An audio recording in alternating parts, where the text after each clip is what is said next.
I feel like they just are trying to get a rise out of African Americans, and they're not going to. It's hard to miss the Beehive in Public Square in Wilkes-Barre, but 3 weeks ago, a plaque on the statue was installed that had gone unnoticed. But now it's causing quite a stir.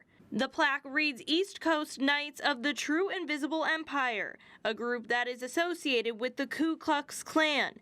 The group's website, sharing ideology of the Klan. I'm biracial, so it's like weird to know that it's on the square, something that I literally pass every day just to kill time, hang out with my friends, and then knowing that it's there, I don't even want to be on the square no more. According to city officials, the plaque was bought in September 2016 by an individual from Venus, Texas. That person later provided an address in Nanticoke for the application. The plaque was installed 3 weeks ago along with other memorial plaques. While many we spoke with say they don't appreciate the plaque being here on Public Square, it looks like it might be here to stay.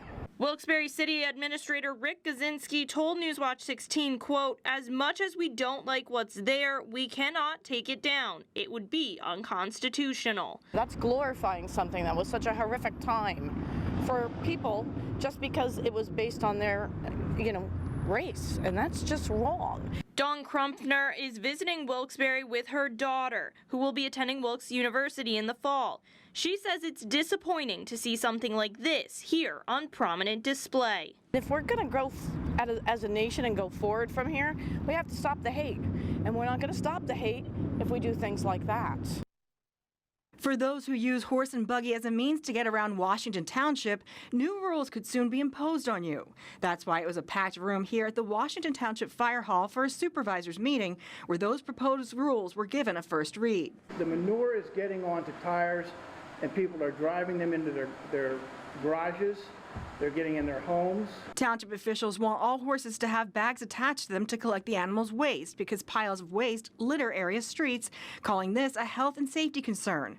They also say the metal horseshoes are tearing up the roads and want horses fitted with rubber shoes. They have a hard metal, jagged edges to them, and they rip into our roads, and they destroy our roads. This area has a large Amish community who feel these ordinances target them and put their faith under attack. They've retained an attorney who spoke at the meeting. It does seem odd that they would target this community, especially when it is clearly a religious obligation for the Amish to live this way and to treat their horses this way in their carriages. Some who spoke defended the Amish. Others say they need to clean up after their horses. Township officials say the earliest a vote could be taken on these ordinances would be at a meeting next month. They're hoping to work with the Amish community to come up with something everyone can live with. And we discuss it with them and Mr. Readers. We will be able to work something out that will benefit everyone. With kids spinning around in teacups and Oreos frying up, this carnival in West Hazleton looks like any other.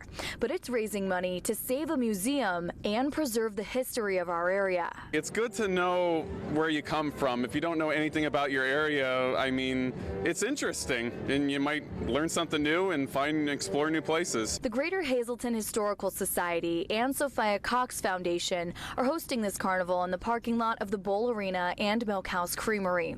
Sophia Cox remembers our area's coal mining past, while the Historical Society preserves Hazleton's history with a museum. But this museum is in big financial trouble. We are going broke fast, and we have 2.5 years worth of money left to keep the museum going, and then I would have to start proceedings to start shutting things down.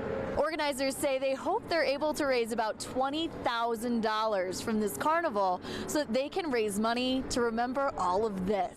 Carnival draws all kinds of people, and I think that we're very gracious to the people here from Bowl Arena and the Creamery for donating the space to us for that.